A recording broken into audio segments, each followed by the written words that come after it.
Pemirsa, terima kasih masih bersama kami. Berita selanjutnya, Mahabarakan.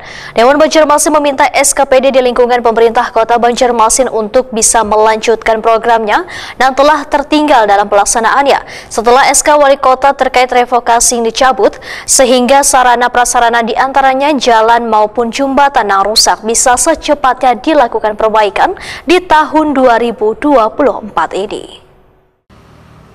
Dewan Banjarmasin meminta SKPD di lingkungan pemerintah Kota Banjarmasin untuk bisa melanjutkan programnya yang telah tertinggal dalam pelaksanaannya setelah SK Wali Kota terkait refocusing dicabut. Sehingga sarana prasarana diantaranya jalan maupun jembatan yang rusak bisa secepatnya dilakukan perbaikan di tahun 2024 ini.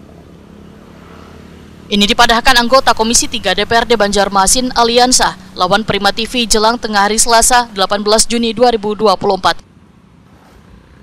Politisi PKS ini pun menegaskan untuk di kawasan Banjarmasin Selatan masih banyak sarana prasarana yang harus diperbaiki, salah satunya jalan wan jembatan di kawasan Jalan Nusa Indah RT 22 Kelurahan Kelayan Selatan, sehingga perlu secepatnya dilakukan perbaikan lantaran digunakan warga dalam melakukan berbagai aktivitas.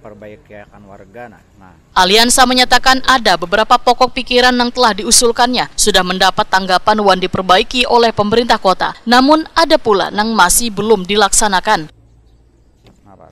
Aliansa berharap seberatan SKPD melanjutkan program kerjanya yang masih tertinggal agar pembangunan di Kota Seribu Sungai ini bisa kembali berkesinambungan. SK ini dicabut, jangan mungkin bisa dilaksanakan untuk program tersebut kan, supaya harapan masyarakat itu terlaksana. Harapannya untuk dinas sendiri Pak tetap mengedepankan kualitas ke atas seperti apa Pak? Mengingat ini kan sudah masuk di bulan ke-6 pertengahan lah untuk hal ini. Iya jelas, karena kualitas pasti kan masih pengerjaan-pengerjaannya, jangan sampai asal-asalan.